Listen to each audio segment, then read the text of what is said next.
separates the blessed children of God from their own God. The way that leads the tree of life was already closed because of sin.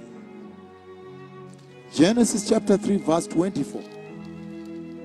And I am reading from NIV.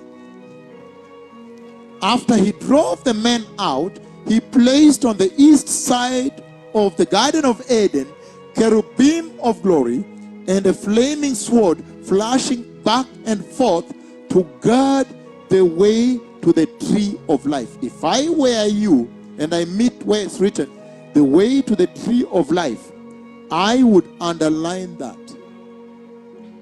The way to the tree of life.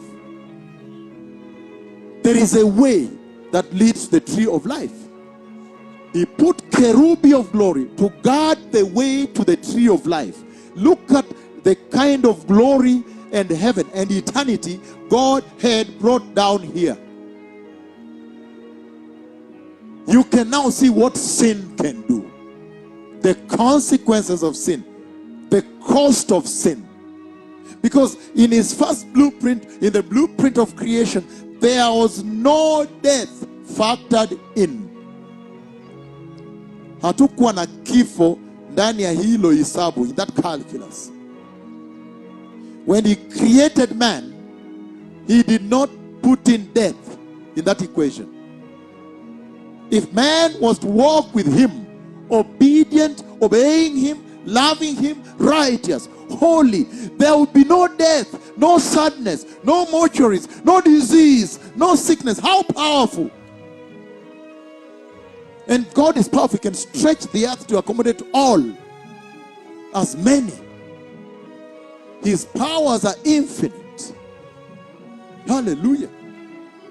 And that's why I'm saying, now you see that the way that leads the tree of life was already closed because of sin. It was closed because of sin. Has it not ever bothered you, even just in your reading? Let's say you are just reading as a person, the Bible on your own. Then you feel like this thing is bothering me, right? Because you find him saying, let us run and block the way. Man has now fallen. Let us run and block the way that leads the tree of life, lest they go in there with a fallen sin and take from the leaves and eat and live forever. Has it ever bothered you that, wow, does it mean if they ate from the leaves of the tree of life with their sin, they could have lived sinful eternally without dying? Now, I want to move stepwise, because when he engaged now, he went ahead and he engaged with them. He went to Adam and Eve. In fact, look at this now. He makes steps. He makes steps. Wah, wah, wah. So Adam and Eve, they hear God walking in the garden in the cool of the day. Meaning God used to walk with man. The way Enoch walked with God and never saw death. How powerful that was. Hallelujah.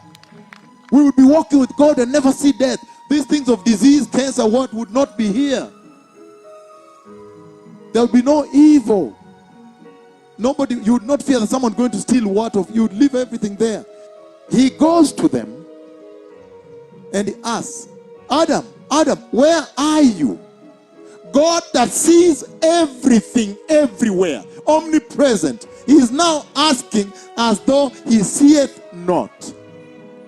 That is amazing, right? Adam, where are you? He's asking as though, no, I don't see. And yet he sees everything even under the soil. Ask me, I will share with you quite a bit about the Lord. And I said, that kind of asking was reminiscent of the Lord, who is saying that, well, the one I see now hiding under that tree, and the snake is next to him coiled with a tongue like this. The snake's eyes are open now, wondering what is next.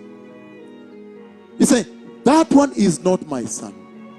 So you could tell kind of a denial. He said, that's not the one I created. No, not that one. Not that one.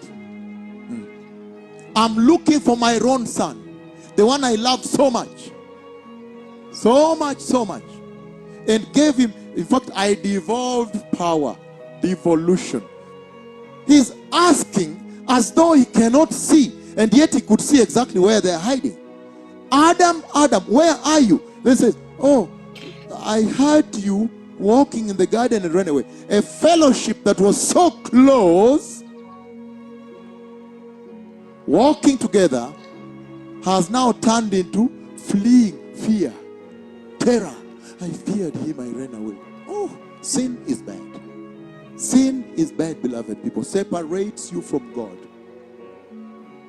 Sin separates the blessed children of God from their own God.